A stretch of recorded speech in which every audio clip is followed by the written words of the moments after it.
अगला है हमारा अपादान कारक। अपादान कारक ध्रुवम पायो अपादानम, अर्थात अपाय यानी अलग होना, और अलग होने पे जो स्थिर रह जाता। अपादान मतलब बच्चों ये भी आप बोल सकते हैं कि जब कोई चीज किसी चीज से अलग होती है, तो जब अलग होने का भाव हो तो उसे हम अपादान कारक कहते हैं।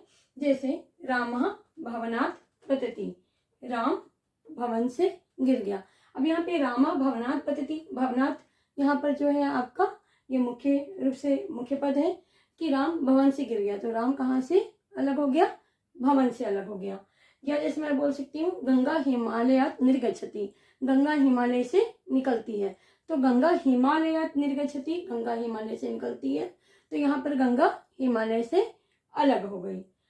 अब ये भी ध्यान रखने योग्य बातें हैं पंचमी विभक्ति प्रयोगम कि अपादान कारक जो है ये इसमें पंचमी विभक्ति का प्रयोग होता है। हितार्थानाम भय हेतु, अर्थात जब भय या रक्षा की बात की जाए तब भी हम अपादान कारक का प्रयोग करते हैं। जैसे स सर्पात् भयति, स सर्पात् भयति, वह सांप से डरता है, सांप से उसे भय लगता है, तो यहाँ पर भय की बात की जा रही है, डर की बात की जा रही है, तब भी पंचमी विभक्ति का उपयोग होता है। यह जैसे पिता पुत्रम पापात् तारयते, पिता पुत्र को पाप से बचाते हैं, तो यहाँ पर रक्षा की बात की जा रही है कि पिता जो है वो पुत्र को पाप करने से बचा रहे हैं। तो जब भय या रक्षा की बात की जाती है तब भी पंचमी विभक्ति का प्रयोग होता है, और जब कोई चीज किसी चीज से अलग हो रही है तब भी पंचमी विभक्ति का प्रयोग किया जाता है। कारक का छठवां भेद है बच्चों संबंध कारक।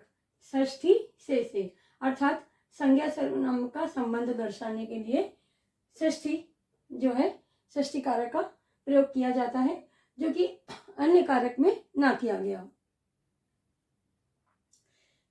संबंध कारक को कुछ लेखक या ज्ञानी जो है वो कारक के अंतर्गत नहीं मानते हैं, लेकिन कारक जो षष्ठी विभक्ति है वो क्या है यह तो पढ़ना हमें जरूरी है।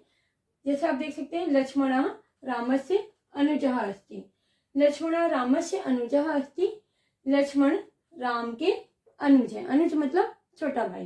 तो यहाँ पर राम और लक्ष्मण इन दोनों के बीच में संबंध बताया जा रहा है। संबंध कारक नाम से आप ध्यान रख सकते हैं, संबंध जब दो वस्तुओं दो लोगों के बीच में संबंध बताया जाए तो उसे हम षष्ठी विभक्ति संबंध कारक के अंतर्गत रखते हैं।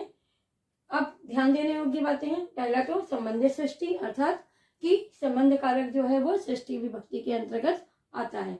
दूसरा है अधिक अर्थ दयशाम, अर्थात अधिक का यहाँ पे अर्थ है स्मरण या दया अर्थात दया, तो जब स्मरण करना या फिर दया करने की बात की जाए तब भी षष्ठी विभक्ति का उपयोग किया जाता है। जैसे रामः लक्ष्मणस्य दयते, राम लक्ष्मण को देते हैं। जैसे रामः लक्ष्मणस्य दयते, राम लक्ष्मण पर दया करते हैं, तो यहाँ पर दया करने या फिर याद करने की बात की जाए तब भी षष्ठी विभक्ति संबंध कारक का उपयोग किया जाएगा।